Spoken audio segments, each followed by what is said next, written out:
I mean, it's not about Ilocano and Bisaya anymore. It's about the nation. Amen. Ha? It's about sovereignty na ipinaglaban ni Pangulong Duterte. Hindi na usapin to ng ikaw Ilocano ka, ako Bisaya. Pilipino na to. Pinasakop, no? Pinasakop na tayo. Bansang watawat ng Pilipinas na ang kinalaban na ang inano mo, binangga mo.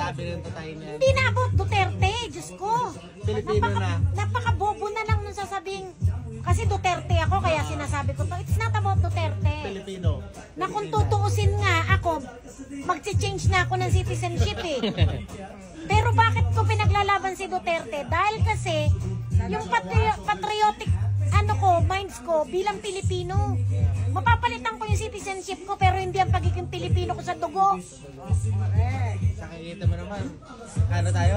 At saka sa totoo lang, sa dinami-dami-dami ng presidente, si Marcos lang ang most hated in the world. Alam nyo ba kung ano sinasabi ng mga taga rito? Hindi lang Pilipino ang nagmamok sa kanya. Maski taga rito, kung naiintindihan nyo lang yung sinasabi nila. May mga nagpo-comment. He is the most hated.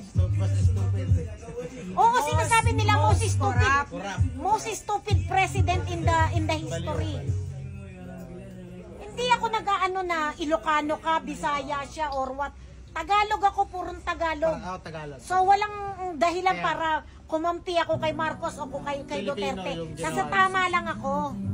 Ginawa niya kay Hiya. Diyos ko, kung hindi ka nahihiya sa ginawa mo sa kapwa mo Pilipino, mahiya ka sa bandila mo.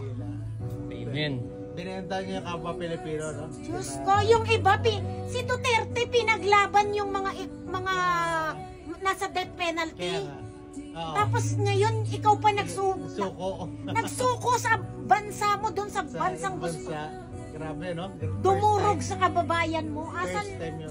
Asan ang balls mo? First time na ginawa. Wala siyang balls. Weak. Hindi sa ginawa niya, ang gulo ng Pilipinas, kagagawa niya. Pinagulo niya.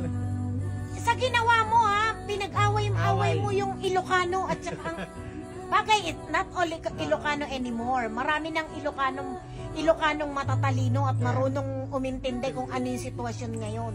Pero ang daming, yung pamilya ko Ilocano, galit sila kaya na eh. Para na. Hindi na, kasi yung usapin ngayon, it's not about the race. It's about the nation. Amen. Hindi na yan about sa kung ano yung ano mo. Kaya nakikising iwi. Ayaw magpadrag na. Isang fist bump naman dyan. At saka ang daming good. ang ano nun is, ano ba kung talagang hindi ka guilty sa inaano sa'yo ng bayan, ano ba yung hair follicle drug test? Lalo na presidente. Walang problema yan, lalo't presidente ka. Itayo mo ang bandila mo. Ayaw, no? Sinasabayan na nga siya ni Sara eh. Sabay sila ni Sara. Kami na, sabay kami, kahit ako na lang, ordinaryong tao. Ayaw, no? Ako na lang, kami Ikaw, dalawa. magpapa-follicle test ka. Oo. Siyempre, kahit matik yan. kalbuin mo pa ako eh. Tanggalin mo lahat ang buhok ko eh. Sige, magpa-hair follicle test niya, magpapakalbo ko. Narinig niyo yan, guys. Sama mo pa yung mga buhok namin sa baba, okay lang. Hashtag mo.